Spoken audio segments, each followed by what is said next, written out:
Good evening. I'm Merle N with the League of Women Voters of Benton and Franklin Counties. We are an organization open to all citizens 18 and older. We'll have a sign-up sheet up here in the front if you're interested in learning more about League or want to be notified about our next forums. And any member here would be glad to talk to you about our League. I want to thank you for coming out on this hot summer night. It's nice for me to be back in one of my alma maters. We are pleased to be partnering with the Tri-City Herald and Charter Communication to bring you this forum. I also want to thank Mike Charbonneau, who is with the Richland City View TV station, for helping to make this facility available to us and helping with the filming of it tonight. If you have not done so, please turn off your cell phones, which I think mine is still on, but it's in the back. We'll be taking written questions from the audience. Unfortunately, I'll close off. If you want to write one for the mayor, it's too late. We only have time for 3 questions per position, and we do have enough questions for the mayor's race already turned in. If you want to write a question for one of the other races, we have some 3x5 cards. And just be sure you put which race it is, whether it's a Senate or City Council, school board race. And just put 1 question per card, and that will make it easier for us. There will be some League people looking for you. If you have a question, pass it to the end of your row, and somebody can hold it up, and we'll collect them and get them up on stage. And the League has also prepared some questions for tonight that we could use. It's already turned in before you announced it. Okay. We ask that your questions not be of a personal nature, but one that all the candidates can answer. All candidates will have the opportunity to answer the same question. We do not, Charter Communication has also filmed a program presenting the pros and cons about the aquatic center that will be on the primary ballot for all of the Tri-Cities. And there's information at the bottom of this sheet that tells you when that will be played on the Charter station on Richland City View, and there's a link to watch it on YouTube. So we would encourage you to do that if you're not sure how you would like to vote. Or if you're sure but not sure, you should still watch it. The League is a nonpartisan political organization that neither supports or opposes any party or candidate. It is our goal and the goal of our sponsoring organizations to provide an opportunity for you, the voters, to become better informed about the people who are running for office, and to give those candidates a free, inexpensive way to talk to you, the voters. We're going to begin with the race for mayor for West Richland. Each candidate has been given 2 minutes to make an opening statement. I will go ahead and introduce the candidates we have, starting at your right. We have Nancy Aldrich, Brent Gerry, and Merle Johnson, and we will begin with Ms. Aldrich. Thank you for having us here tonight. My name is Nancy Aldrich, and I've been honored to serve West Richland as a council member, as the mayor pro tem, and on the planning commission for most of the 27 years I and my family have lived in West Richland. While on city council, I helped to secure funding and the resources to widen Bombing Range Road and build both Keene Road and the Bombing Range Sports Complex. On the planning commission, I helped to prepare the city for planned and orderly growth. Because of these successes, we are a growing city and need to realize we have outgrown the definition of a rural community. Our city is at a crossroads in our growth, and I want to help us take advantage of the opportunities before us. We need to develop and implement a responsible and realistic long-term redevelopment plan for Van Giesen. We need to rebuild those Red Mountain partnerships developed in the past and continue to work towards the Red Mountain interchange. And we need to strengthen our sense of community and independence by providing community amenities within our city limits, like a community center and or a water feature. I commend the city for finally moving forward on development of the Yakima Riverfront. It has been a resource long overlooked and can be a wonderful asset to our community. Anyone can make promises and bring lofty goals to this office. What I bring is a unique combination of both sensible ideas and experience necessary to implement them. I know how to work within a city government and develop city budgets. I know how to work with state and federal requirements. And I know how to successfully attain the funding for city projects. Our city is a wealth of resources and citizens, and I ask you to join me in capitalizing on those resources to strengthen and responsibly grow our community for future generations. Thank you. Thank you, and we will move on to Mr. Gerry. Thank you. I'd like to take this opportunity to thank the League of Women Voters and the co-sponsors for inviting me this evening. 20 years ago, when I moved my family to West Richland, it was there was 4,000 residents. Today, we have 13,000 residents, an increase of 70% in the population. We had limited services available. Over the years, we have attracted some nice conveniences, gas stations, eateries, a Giza branch, an A1 supermarket with yokes. As a member of the West Richland City Council, I have worked to manage this growth while keeping the rural atmosphere in mind. Our growth has been primarily residential-based, and it's straining our city services and draining our finances. You can't finance a city government on building permits alone. The City Council adopted strategic focus areas with goals and objectives.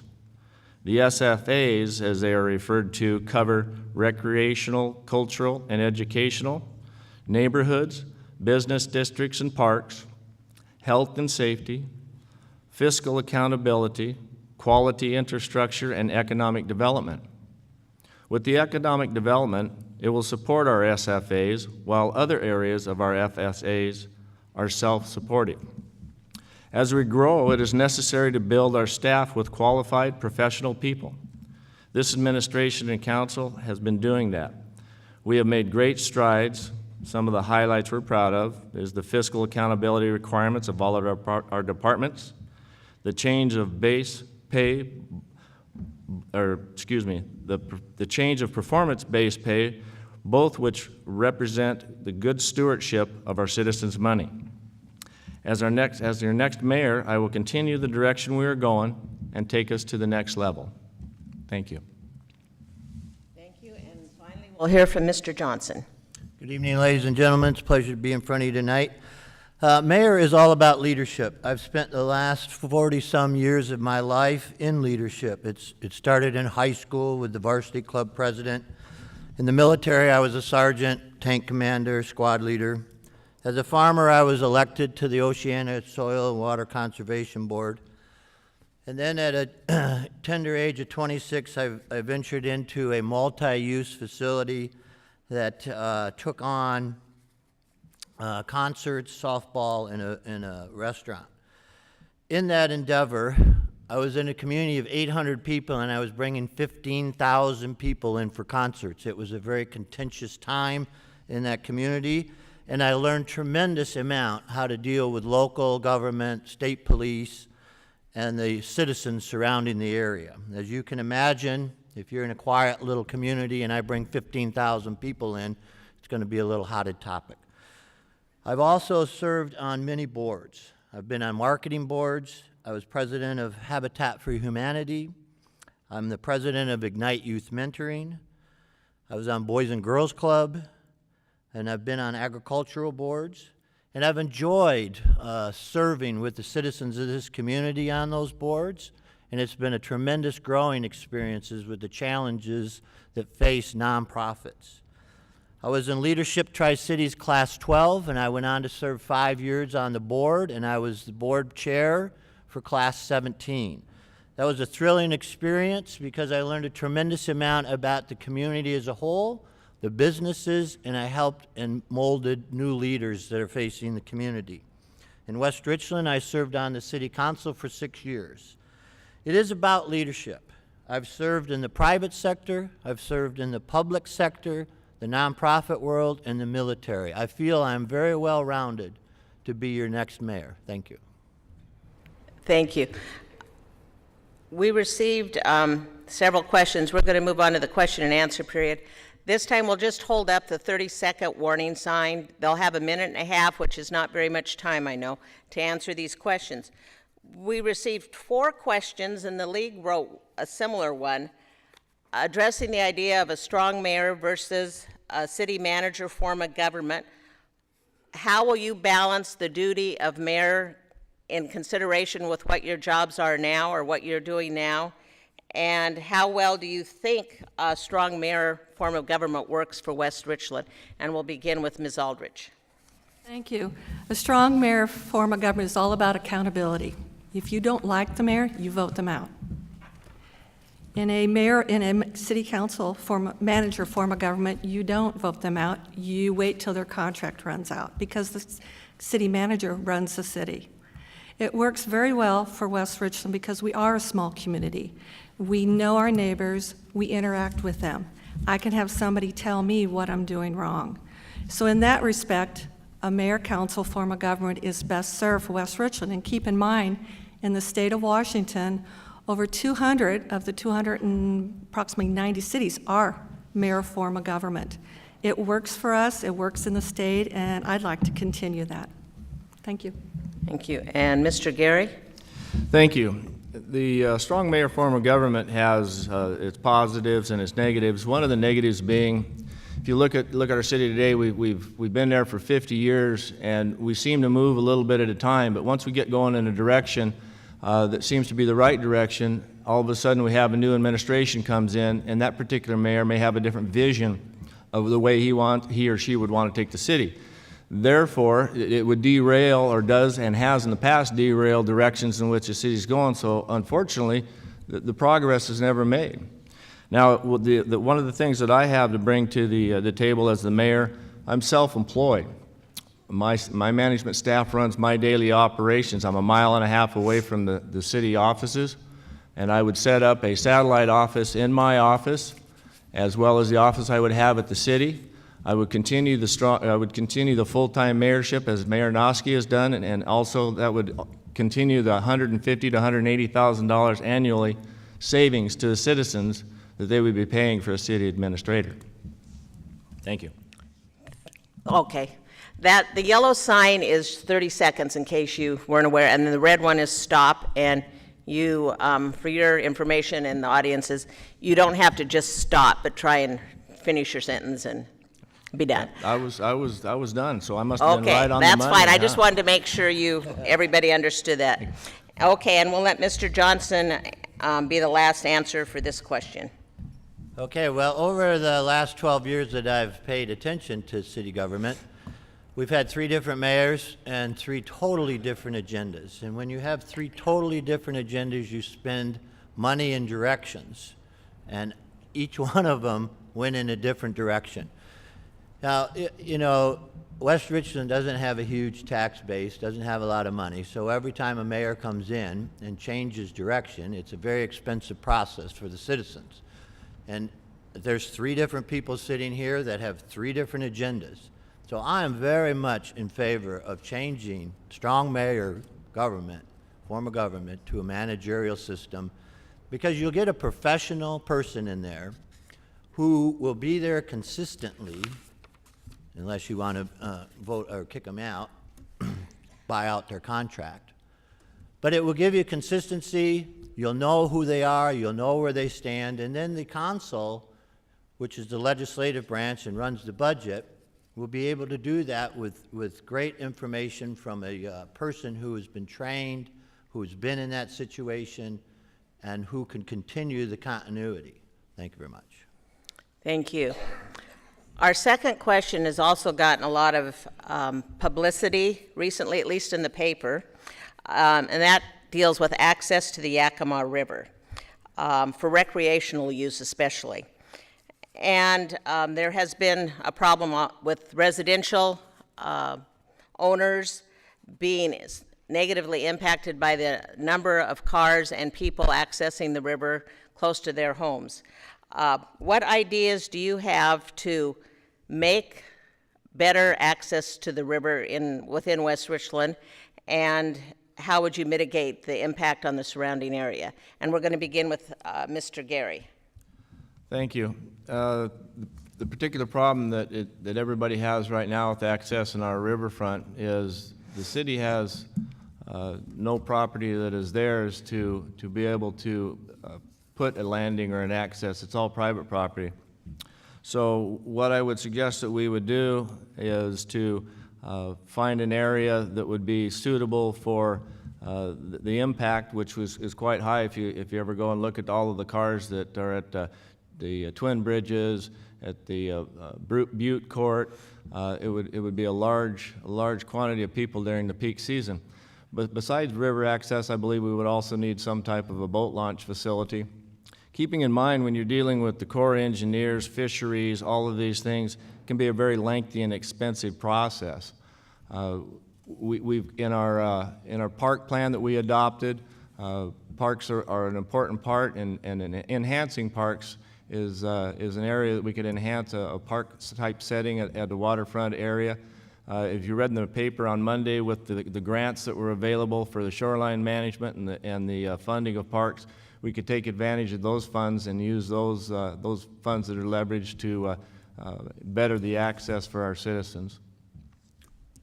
Thank you. Thank you, and we'll move on to Mr. Johnson. Yeah, this issue I'm not a stranger to. In my job, I enter the Yakima River at various places. This is a state and county issue as much as it is the city of Richland and West Richland issue. And it's a matter of fact that is public water, and you should be allowed to enter into that stream. The undaunting task is that's run by the Bureau of Reclamation.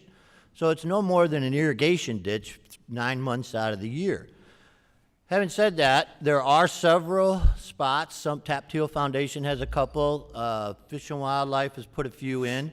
And you have to get a specific sticker in order to park in their lots.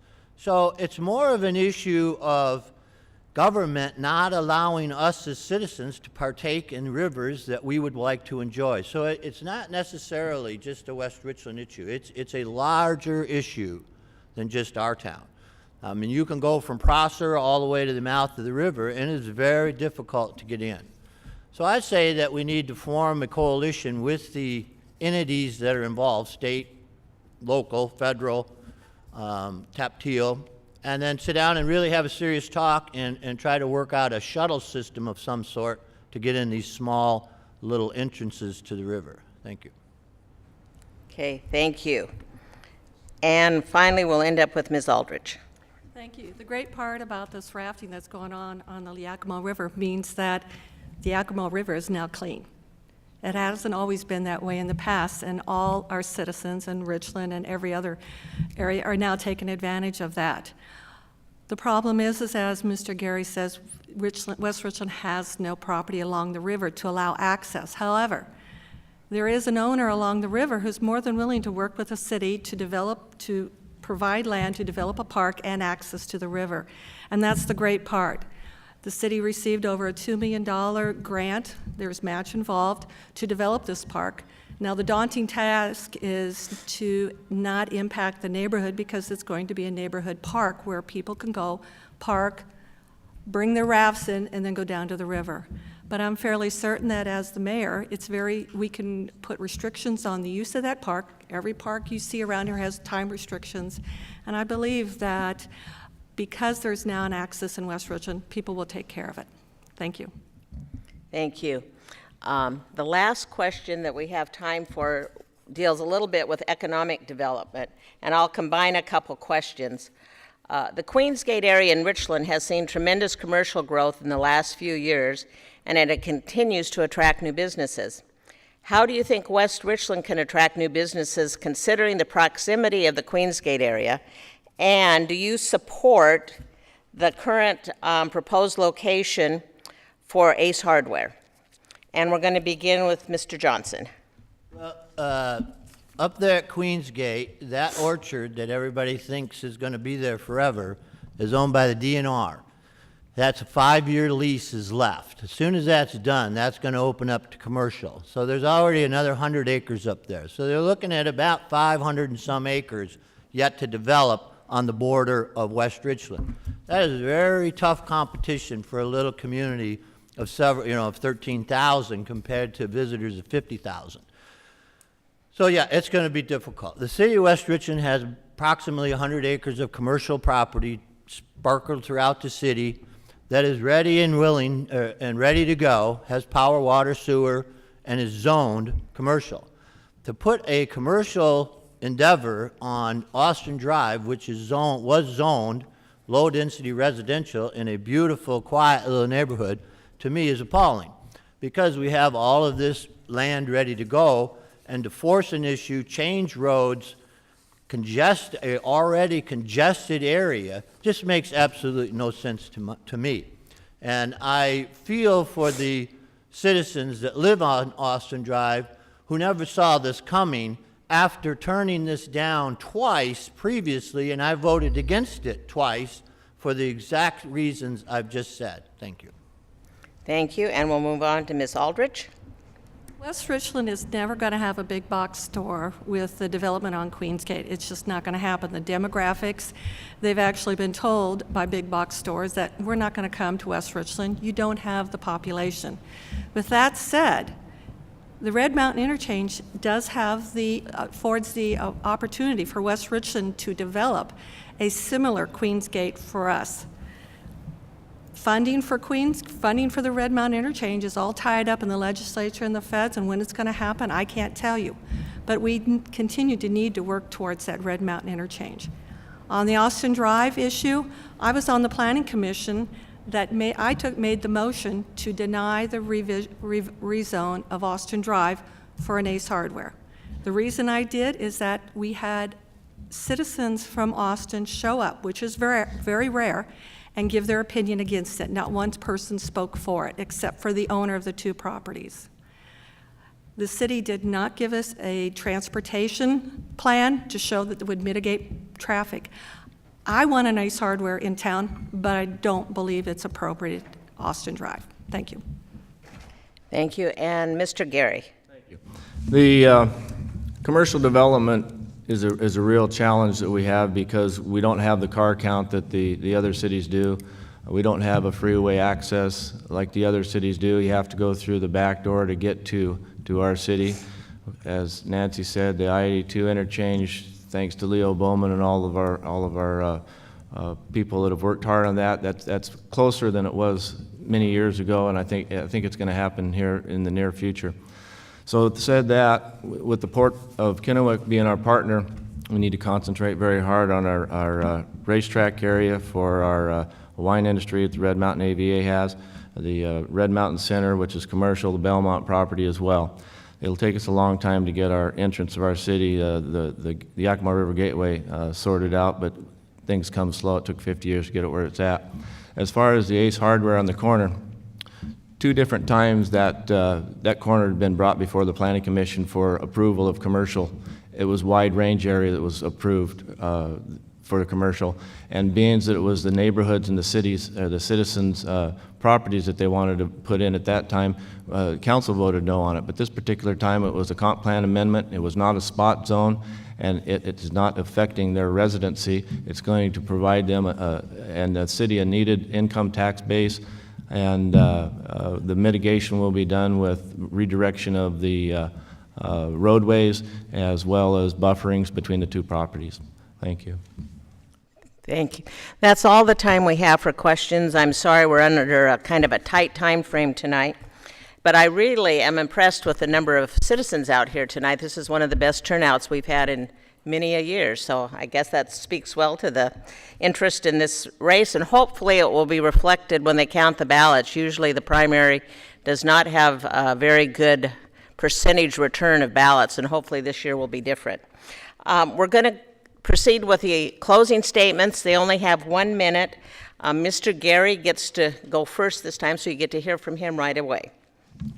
Thank you. Again, I'd like to thank the League of Women Voters and their co-sponsors for inviting me this evening. And I've already touched base on myself being self-employed, giving me the opportunity to practice as a full-time mayor. I will follow up on Mr. Johnson's comment in regards to the change of government to a city manager type form of government. and that is a positive thing that should be looked at, and it'd be something that I would consider taking a peek at if I have the opportunity to do so, just for the reason that I stated during the answer to that question, that an individual can come in and reroute the direction that the city is going. So it's something that certainly should be taken a look at. But meanwhile, I'm available to act as a full-time city manager through the mayor form of our government, unlike my two candidates to my right and left that have full-time 8-to-5 jobs. So with that, I can offer my commitment to what I've done for the last 4 years and will continue to do so. Thank you. Thank you. Next, Mr. Johnson. Yeah, my relationship with West Richland has been very enjoyable over the last 10 years. When Sheriff Fest was alive and well at Bethel Church, I brought over 1,000 people into the community to work in the parks and in the neighborhoods. With the Lions Club, it's been my pleasure to bring the free concerts, Carols and Cocoa, the Harvest Festival, and to help the seniors with projects they need. As a chamber member, I've been involved in the Veterans Parade, Time of Remembrance, Hogs and Dogs, and over the years, I was awarded twice Volunteer of the Year, and last year I had the privilege of being nominated or awarded the Presidential Award. So when you think about voting for mayor, and you look at the three of us, you've heard about my leadership, and now you've heard about my commitment to the community, and that is what I think you are looking for in a mayor, is somebody who has leadership over 40-plus years, and somebody who has been committed to the community, out there helping and working with the citizens. Thank you very much, and I appreciate your vote. Thank you. I'll just run down the names quickly one more time. Your three candidates for... Pardon? Oh, Nancy. I told them to let me know, so thank you. Okay, my turn. Yes, I didn't even check you off yet, so now I have. I want to thank the League of Women Voters, Charter Communications, the City of Richland, and the Tri-State Herald for hosting this forum tonight. Whether you agree with my opinions or not, I hope everyone gets involved in this election and mails their ballot by August 6th. It's your opportunity to voice your opinion. We have countless opportunities to enhance our community and lifestyle in West Richland. I believe I have the experience and knowledge to take those opportunities and make them happen. I hope the citizens of West Richland will entrust me to help lead their way. Thank you. Thank you. And now I will recap the three candidates. We have Nancy Aldrich, Brent Gerry, and Merle Johnson. And I want to thank them for being up here under the hot lights and agreeing to come.